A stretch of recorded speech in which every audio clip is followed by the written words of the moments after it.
tanto alboroto con esto de la reforma fiscal? Uno no sabe qué pensar, porque la gente común no sabemos de eso. Además, tanta palabrita rara, de que déficit fiscal, presión tributaria. Para entender bien la reforma fiscal, hay que empezar entendiendo otras cosas. La economía de la República Dominicana ha sido una de las que más ha crecido en América Latina en las últimas décadas. Ah, sí. A los políticos les encanta decir eso, que hay crecimiento económico, abundancia, estamos bollantes. Sí, pero ese crecimiento del PIB, que significa que estamos generando más riqueza como país, no ha servido para mejorar el desarrollo humano, es decir, el bienestar de la gente. O sea, que la pobreza no ha disminuido. En el país se están moviendo más cuartos y la gente sigue igual de pobre. Frenando en el aro. En parte porque la riqueza que ha generado ese crecimiento la han recibido los sectores más ricos. Por cada 100 pesos que el país produce, los más ricos reciben 58 y los más pobres 3 pesos. El resultado es que estamos creando una sociedad cada vez más desigual y la desigualdad aumenta la violencia, el crimen y los problemas sociales. Pero con razón, ahora, yo me pregunto, ¿cómo se puede solucionar eso? ¿Cómo pudiera la sociedad repartir un chin mejor la riqueza? Y para eso no es que existe el gran invento llamado Estado. El Estado dominicano está obligado a garantizar a toda la población los derechos sociales, como la vivienda digna, salud, educación, seguridad social, servicios básicos como agua potable, electricidad, recolección de basura, alcantarillado, acceso a espacios de cultura y recreación. El dinero que destina el Estado para estos derechos y servicios se llama inversión social. Entonces nuestra calidad de vida depende de la inversión social. Pero ven acá, aquí nada de eso funciona. La República Dominicana es un país con muy baja inversión social.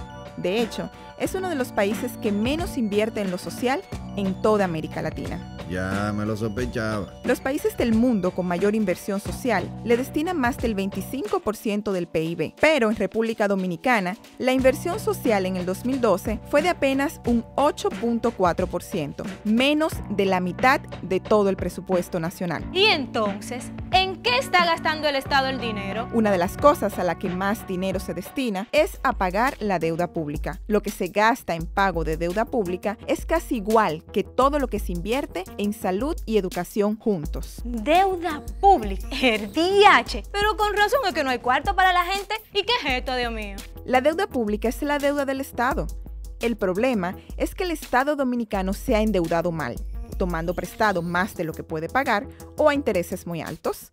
Cada año una mayor parte de lo que recauda el Estado se destina a pagar la deuda, con lo cual estamos pagando deuda con más deuda y los intereses siguen subiendo. La deuda ha venido creciendo fuertemente, especialmente desde el 2000 en adelante. Repartido, al 2012 cada dominicano o dominicana debía más de 70,000 pesos de deuda pública. El total de la deuda para ese mismo año era de más de 682,000 millones de pesos. Es decir, que si dedicáramos todo el presupuesto nacional de un año completo solo a pagar la deuda, todavía no da. No, pero esto es serio. Esto hay que explicármelo en detalle. El Movimiento Internacional por la Cancelación de la Deuda Externa denuncia que muchos préstamos se han entregado bajo condiciones e intereses abusivos a gobernantes corruptos o para ser usados en proyectos innecesarios o sobrevalorados que no benefician a la población. Que es la que termina pagando. Esto es lo que se llama deuda ilegítima. Oh, pero mira qué interesante. ¿Y aquí en República Dominicana habrá deuda ilegítima? Deberíamos de hacer una auditoría de la deuda pública a ver qué encontramos por ahí. ¿Y si la hay? ¿Pudiéramos usar ese dinero para salud o educación? Si usáramos todo el dinero que recaude el Estado en inversión social, tendríamos un 14% del PIB, pero vimos que los países que más invierten en lo social dedican más del 25% de su PIB. ¿Cómo es que nuestro presupuesto nacional completo ni siquiera alcanza ese 25%? Eso es porque el país tiene una baja presión tributaria. ¿Una qué? ¿Y eso en español es? Que el Estado no tiene suficiente dinero porque recauda muy poco por vía de impuestos en comparación con el tamaño de la economía. Muy poco impuestos. Ay, ñeñe. Espérate.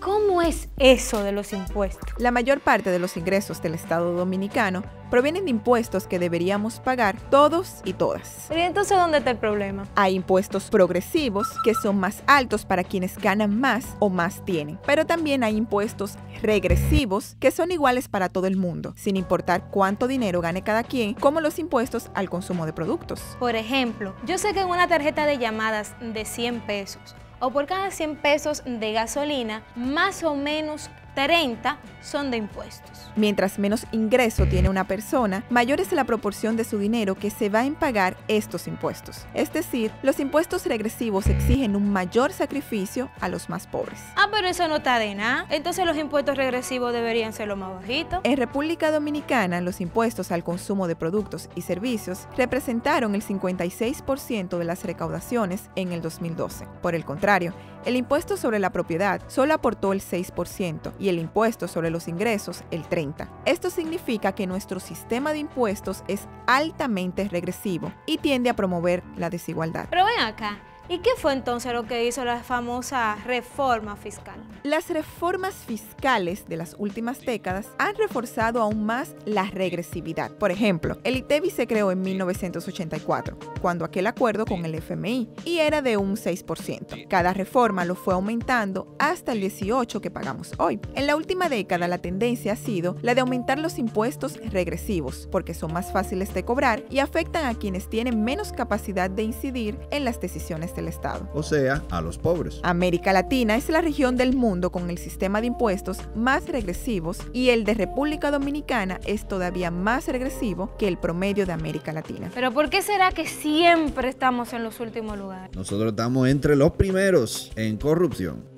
Y encima de lo injusto que es nuestro sistema de impuestos, hay quienes no pagan sus impuestos. Ah, esos son los famosos evasores. Eso es una parte. Existen además leyes que otorgan permisos para no pagar impuestos. Esto se conoce como gasto tributario o exenciones. En el 2012, las exenciones representaron 118.882 millones de pesos, equivalente a un 5% del PIB. Bárbaro. Según el Observatorio de Políticas Sociales del Centro Bonó, las exenciones que tenemos no benefician a las familias más pobres, salvo algunos productos de la canasta básica a los que no se les cobra ITEVIS. Bueno, pero esos son cada vez menos, porque ahora se le está cobrando ITEVIS al café, al chocolate, al azúcar, al aceite. Y si las exenciones no benefician a los más pobres, entonces, ¿a quiénes benefician? A empresas turísticas, a zonas francas, contratistas del Estado, empresas mineras. Sectores que se benefician con nuestros recursos naturales y con el trabajo de nuestra gente y no le devuelven al Estado en impuestos. Bueno, ¿será que por lo menos crean empleos? No tanto. El crecimiento económico dominicano ni genera la cantidad de empleos que se esperaría, ni logra ofrecer salarios dignos. El desempleo no ha disminuido y el salario del 88% de los empleados formales no alcanza para cubrir el costo de la canasta básica. O sea, que la gran mayoría recibe mala paga, recibe poca inversión social y tiene que pagar impuestos.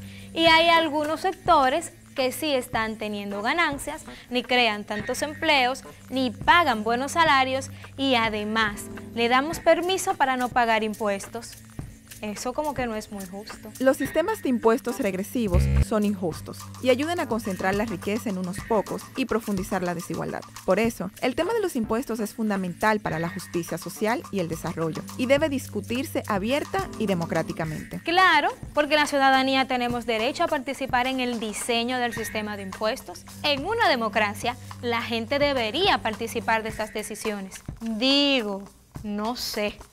¿Tú qué piensas? Pongamos todo en claro. Los ingresos del Estado, que pueden ser por impuestos o por endeudamiento, y los gastos del Estado, que pueden ser para inversión social o no social, todo esto es lo que se llama política fiscal. Ahora entiendo. Una reforma fiscal no es más que un cambio en la manera en la que el Estado recauda dinero y lo invierte. Y resulta que sí necesitamos un cambio.